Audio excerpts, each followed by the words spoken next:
ఆంధ్రప్రదేశ్లో మద్యం కేసును రాజకీయ దురుద్దేశాలతో దర్యాప్తు కొనసాగుతుందనే ఆరోపణలు వస్తున్నాయి. సో ఈ నేపథ్యంలో ఈ అంశంపై మనతో మాట్లాడేందుకు వైఎస్ఆర్సీపీ లోక్సభ పక్ష నేత మిథున్ రెడ్డి ఉన్నారు. సార్, మద్యం కేసుకు సంబంధించినటువంటి విషయాల్లో చాలా ఆరోపణలు వస్తున్నాయి. రాజకీయ దురుద్దేశాలతో ఈ కేసును చేస్తున్నారనేటువంటి ఆరోపణలు వస్తున్నాయి. సో ఏమంటారు దీనిపైన? ఈరోజు ఆంధ్ర రాష్ట్రంలో కేవలం ఒక కక్షపూరిత రాజకీయాలు జరుగుతూ ఉన్నాయి. ముఖ్యంగా ఈరోజు ఒక కేసు అనే పెట్టే ముందు దాంట్లో సబ్స్టెన్స్ ఏముండదు, దాంట్లో నిజాలు చూడకుండా ఒక వ్యక్తిని ఫిక్స్ చేస్తారు, ఇతన్ని జైల్లో వేయాలి. ఇతను జైల్లో వేయాలంటే ఒక కథ అల్లుతారు. ఆ కథలో వాళ్ళకి అనుకూలంగా ఉండే వాళ్ళని తీసుకొచ్చి నయానో భయానో వాళ్ళ దగ్గర 2 స్టేట్మెంట్లు ఇప్పిస్తారు. ఇక్కడ ఏమీ సీజర్లు ఉండవు, లేకపోతే సాక్ష్యాలు ఉండవు, ఏమీ ఉండవు. కేవలం నోటి మాటలు, దానిపైన 2-3 స్టేట్మెంట్లు ఇప్పించి ఈ విధంగా కేసులు పెట్టి వాళ్ళు ఆ క్షణానికి ఆ సమయానికి ఉపయోగపడతాయి. వాళ్ళ టార్గెట్ కేసు మద్యం కేసు కాదు, ఇంకోటి కాదు, మెయిన్ లీడర్లందరినీ జైల్లో పెట్టాలి. ఎవరిపైన అయితే వాళ్లకు కడుపు మంటగా ఉందో వాళ్ళందరినీ జైల్లో పెట్టాలి. దీనికి రకరకాల ప్లాన్లు తయారు చేస్తారు, రకరకాల కథలు అల్లుతారు. సో దాంట్లో భాగంగానే ఈ రోజు చేస్తున్నారు. ఇది కొత్త కాదు. 14-19 ఇది వరకు టీడీపీ అధికారంలో ఉన్నప్పుడు తప్పుడు కేసు పెట్టారు నా పైన. నేను తప్పు, అది నేనేదో దాడి చేశానని చెప్పారు. సాక్ష్యాలు అంటే సాక్ష్యాలు లేవు అంటారు. అవి కూడా ఓవరాల్ ఎవిడెన్స్ తో పెట్టారు. పెట్టి నేను తప్పు చేయలేదని ఎంత చెప్పినా కూడా ఆ రోజు నన్ను జైల్లో పెట్టడం జరిగింది. అప్పుడు కూడా మళ్ళీ అదే ఎవరైతే తప్పుడు సాక్ష్యాలు ఇప్పించారో వాళ్ళే వచ్చి కోర్టులో చెప్పారు ఇవన్నీ కూడా తప్పుడు సాక్ష్యాలని ఆ కేసు కొట్టేయడం జరిగింది. సో ఆ రోజే నేను చెప్పాను ఇది తప్పుడు కేసు అని చెప్పి. మళ్ళీ ఇప్పుడు తెలుగుదేశం అధికారంలోకి వచ్చింది. సో మళ్ళీ ఈ రోజు అరెస్ట్ చేసే పరిస్థితి ఉంది. సో వీటన్నిటిని కూడా ఈ రోజు రాజకీయ పరిస్థితుల్లో వీటన్నిటిని కూడా ఎదుర్కొని వీటన్నిటిని ఫేస్ చేయాల్సిన పరిస్థితి ఉంది. రాజకీయాల్లో నిలదొక్కాలంటే ఇలాంటివన్నీ ఎదుర్కోవాల్సిన పరిస్థితి ఉంది. అరెస్టుకు జైళ్ళకన్నా భయపడుతున్నారా? భయపడితే రాజకీయాల్లోకి రాలేం కదా. సో భయపడే ప్రసక్తే లేదు.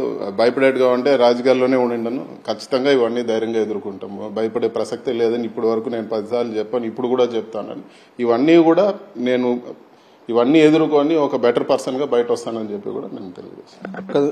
ఏడాది నుంచి దర్యాప్తు జరుగుతుంది. మీరు కూడా ఒకసారి విచారణకు హాజరయ్యారు. దర్యాప్తుకు మీరు సహకరిస్తున్నప్పటికీ ఓవైపు పార్లమెంట్ సమావేశాలు ఉన్నాయి. దర్యాప్తుకు సహకరిస్తున్నప్పటికీ అరెస్ట్ చేయడం కోసం ఉత్సాహం చూపిస్తుంది. ఎందుకంటారు? దర్యాప్తు అంటే నేను అడిగిన ఏదైనా ఉంటే ప్రూఫ్ చెప్పండి, నేను నా ఫోన్లు ఇస్తాను, నేను మీకు ఏం కావాలో కోఆపరేట్ చేస్తాను, మీకు ప్రూఫ్ ఏముందో అని చెప్పి నేను ఇదివరకు కూడా అడగడం జరిగింది. వాళ్ళ దగ్గర ప్రూఫ్ ఏం లేదు. వాళ్ళందరిపైన కూడా రాజకీయ ఒత్తిడితో కేవలం పొలిటికల్ కక్షలతో కేసు పెట్టినారని వాళ్ళకు కూడా తెలుసు. సో అడిగేది ఏం లేదు. నన్ను అడిగిన వాళ్ళకి ఏదైనా ఉంటే సాక్ష్యాలు చెప్పండి, నేను ఎక్స్ప్లెయిన్ చేస్తాను అంటే ఇంతవరకు వాళ్ళు చెప్పింది లేదు, ఇంకొక మాట ముందుకు పోయింది లేదు. సో ఇదే విధంగా ఇవన్నీ కూడా తప్పుడు కేసులు కాబట్టి దీంట్లో వాళ్ళు నన్ను పిలిచి అడిగేదాన్ని కూడా ఏముండదు. ఏదో నామకే వస్తే పిలవడము, మళ్ళీ వాళ్ళు ఏదో పిలిచామా పెట్టామా అన్నట్టు ఉంటుంది. అంటే కొద్దిమంది అధికారులు మీ పేర్లు చెప్పారు, ఈ మొత్తం విషయంలో మీరే మాస్టర్ మైండ్ అని ప్రధానంగా ఎల్లో మీడియా నుంచి వస్తున్నటువంటి లీకులు వస్తున్నట్టు నేను అడుగుతాను. ఇప్పుడు నేను పేపర్ రెగ్యులర్ గా ఫాలో అవుతాను. ప్రతిసారి ఎవరిని అరెస్ట్ చేసే పరిస్థితి వీళ్ళే మెయిన్, వీళ్ళే మాస్టర్ మైండ్ అంటారు. పాపం అంటే ధనుంజయ రెడ్డి గారిని, అదేవిధంగా కృష్ణమోహన్ గారిని వీళ్ళే మెయిన్ అన్నారు. మళ్ళీ రాజకాశ్ రెడ్డి మెయిన్ అన్నారు. ఇప్పుడు మళ్ళీ నన్ను మెయిన్ అంటున్నారు. మళ్ళీ ఇంకొకరు ఎవడో పట్టుకొస్తాడు వాడిని మెయిన్ అంటారు. ఇవన్నీ కూడా తప్పుడు కేసు. సో ఇవన్నీ ఏదో ఒక విధంగా ప్రజలకు ఏదో వాళ్ళకుండే టీవీ ఛానల్స్ కానీ వాళ్ళకుండే న్యూస్ దీంట్లో బురద కొట్టేస్తే వీళ్ళు కడుక్కునే పని వీళ్ళది అన్నట్టు ఈ రోజు వాళ్ళు వ్యవహరిస్తున్నారు. కొద్దిమంది అధికారులు మీ పేరు చెప్పారని అంటారు. ఏంటి సార్ అసలు అది? ఇప్పుడు అధికారులు తీసుకొస్తారు, నేను జైల్లో పెడతాము, మేము చెప్పినట్టు నువ్వు ఒప్పుకోకపోతే నేను జైల్లో పెడతాము, లేకపోతే నువ్వు ఏదో ఒకటి చెప్పు అని. సో వాళ్ళతో నేను అడుగుతాను, మేము ఎక్కడ కలిసాము, మేము ఏం మాట్లాడి ఏదైనా ప్రూఫ్ ఉండాలి కదా అని చెప్పి. నోటి మాటలతో ఎవరిపైన కేసు పెట్టచ్చు, వాళ్ళని బెదిరించి తీసుకుంటా ఉన్నారు. సో రేపు రాబోయే రోజులు ఇదే అధికారులు చెప్తారు మమ్మల్ని బెదిరించి పెట్టారు, ఇది తప్పుడు కేసు అని కొట్టేస్తారు. ఇది వరకే నా విషయంలో అలాగే జరిగింది. 14-19 టీడీపీ అధికారంలో ఉన్నప్పుడు తప్పుడు కేసు పెట్టారు. అప్పుడు కూడా ఒక అధికారిని బెదిరించి కేసు పెట్టించారు. అదే అధికారి కోర్టుకు వచ్చి చెప్పాడు, నన్ను బెదిరించారు, కేసు పెట్టమన్నారు, ఇది తప్పుడు కేసు అని. ఆ కేసు ఇమీడియట్ గా కొట్టేశారు. రేపు జరగబోయేది కూడా అదే. కానీ ఇప్పుడు ఈ అరెస్టులు కానీ ఇవన్నీ కూడా వాళ్ళు ఒక పైశాచిక ఆనందం పొందే విధంగా ఇవన్నీ చేస్తా ఉన్నారు. అంటే ప్రధానంగా గతంలో ఇది ప్రైవేటు వ్యాపారుల చేతిలో ఈ మద్యం విధానం ఉండేది. ఇక్కడ వైఎస్ఆర్సీపీ ప్రభుత్వంలో దాని విధానాన్ని మార్చి ప్రభుత్వమే దీన్ని నిర్వహించి ప్రభుత్వం యొక్క ఆదాయం పెరిగిందని చెప్తున్నారు. సో ఈ మొత్తం విధాన రూపకల్పనలో మీ పాత్ర ఉంది అనేటువంటి అంటున్నారు. నేను కూడా చూస్తాను న్యూస్ కూడా. ఫస్ట్ 50,000 కోట్లు అన్నారు, మళ్ళీ 40 అన్నారు, మళ్ళీ 10,000 అన్నారు, మళ్ళీ చివరికి 3,000 అన్నారు. ఇవన్నీ కూడా తెలుగుదేశం నాయకులు చెప్పేది. చివరికి సీజర్స్ 3,000 కోట్లు అంటే ఎక్కడో ఒక చోట ఉండాలి కదా, ఏమంటే ఎలక్షన్లు ఖర్చు పెట్టేస్తారట. ఇవన్నీ నమ్మదగిందేనా?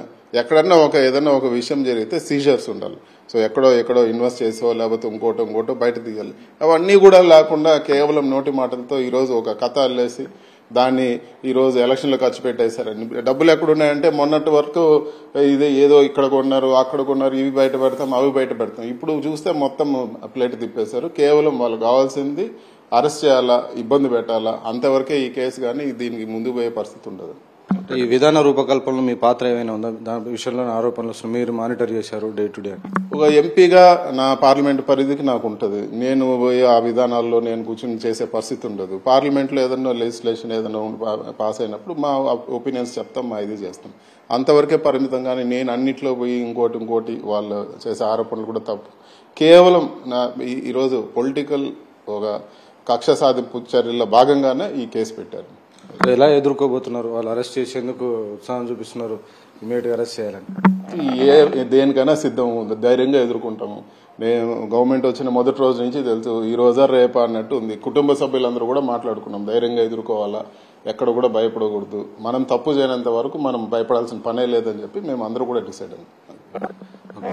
సో ఇది మొత్తానికి మద్యం కేసు పూర్తిగా రాజకీయ కక్షతోనే తనను వేధించేందుకే ఈ అక్రమ కేసు బనాయించారని, ఖచ్చితంగా ఈ కేసులో ఎలాంటి సాక్ష్యాధారాలు లేవు, కేవలం కల్పిత కథలు కట్టుకథల ఆధారంగా తనను ఫ్రేమ్ చేసేందుకు ప్రయత్నిస్తున్నారని, గతంలో చేసి ఆ నిష్ఫలమయ్యే ప్రయత్నాలు ఈసారి కూడా ప్రభుత్వం చేసినటువంటి అక్రమ అరెస్టులు కూడా నిష్ఫలమవుతాయని చెప్తున్నారు.